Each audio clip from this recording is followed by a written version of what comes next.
Good morning. Good morning, Mr. Phillips. How would you describe Roger Coleman's demeanor last night as he was led into the chair? I witnessed on television last several weeks. Which would be There was what? no emotion shown when he walked into the execution chamber. Did he say anything to anyone? He read a prepared statement, something in regards that he was an innocent man and America will be shown that he was innocent and that he had shown his love for his girlfriend.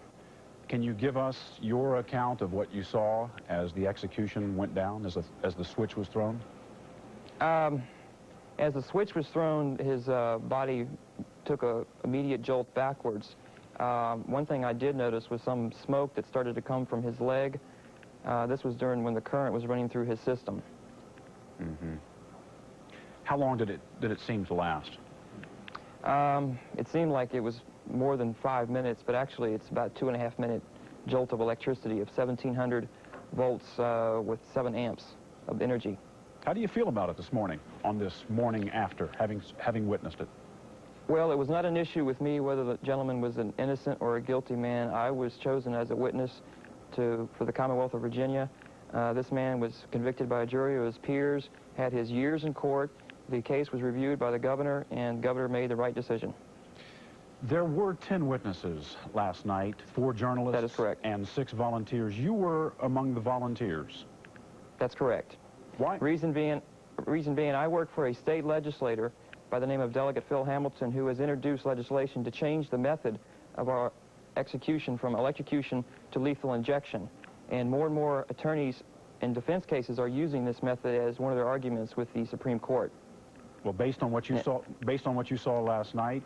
Based on what I saw last night and the fact that I did a lot of research in the last several years based on the death penalty and the various methods that it's carried out. Some states have electrocution, some states have the gas chamber, some have firing squad, but more and more states are moving towards lethal injection. Of course, there is a debate in this country over whether the death penalty itself is cruel and unusual punishment. But again, based on what you saw last night, the electric chair itself, do you consider that cruel and unusual as a form of execution? Based on what I witnessed last night, that was, in my opinion, some form of cruel and unusual punishment, yes. And you would prefer to see it move to lethal injection in the state of Virginia? Lethal injection, that is correct. In the state of Virginia, when we moved from hanging to electric chair in 1908, the argument was used that it was more modern and it was instantaneous death. Well, what I witnessed last night was not instantaneous. It was a good 7 minutes before a physician even examined Mr. Coleman to determine whether or not he was still alive. Is this something that you would do again? Would you volunteer to be a witness to an execution again? Hard to say right now. Hard to say right now. Mike Hazelwood, thank you for joining us this morning. Thank you, Mr. Phillips. And we'll be back right after this.